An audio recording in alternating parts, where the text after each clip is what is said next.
খালিদ বিন ওয়ালিদ নাম শুনেছেন?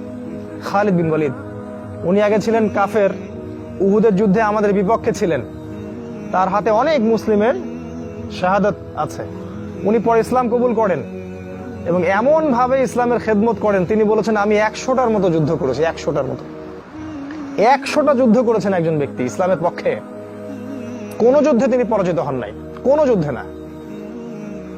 এত চমৎকার রণকৌশল ছিল তার, এত চমৎকার শারীরিক শক্তি, মানসিক শক্তি এবং ইমানি জাজবা যে তার সাথে পারত না।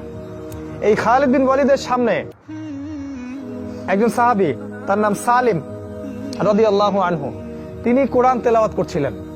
খালিদ বিন ওয়ালিদ বলছেন আমাকে একটু কোরআন তেলাওয়াত করে শোনাও, একটু শিখবো। তো ওই সালিম রাদিয়াল্লাহু আনহু তিনি সূরা মুদ্দাসসির কি মুযাম্মিল তেলাওয়াত করছিলেন।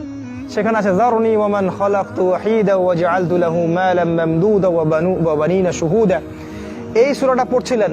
আর খালিদ বিন ওয়ালিদ রাদিয়াল্লাহু আনহুর হার্টবিট বেড়ে মানে হাত পা কাঁপাকাঁপি করা শুরু করছে। এই আয়াতগুলো শুনছেন, হাত পা কাঁপতেছে তার। কেন?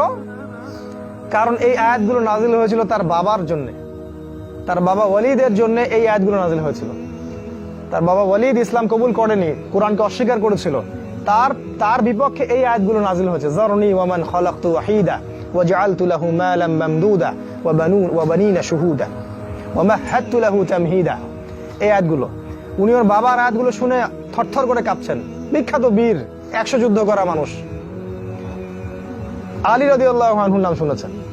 যখন কোরআন তেলাওয়াত করা হতো তিনি আর কাউকে চিনতেন না। আজান যখন হতো তার স্ত্রীকে তিনি চিনতেন না। আবু বকর সিদ্দিকের নাম শুনেছেন? মানুষটা নরম ছিলেন। যখন তিনি সালাতে কোরআন তেলাওয়াত করতেন, গালাবা আলাইহিল বুকা বলা হয়, তার উপরে ক্রন্দন বিজয়ী হতো। তিনি এত কান্নাকাটি করতেন যে নামাজে আগাইতেই পারতেন না। কোরআন তেলাওয়াত করে এত কান্নাকাটি করতেন, নামাজে আগাইতে পারতেন না।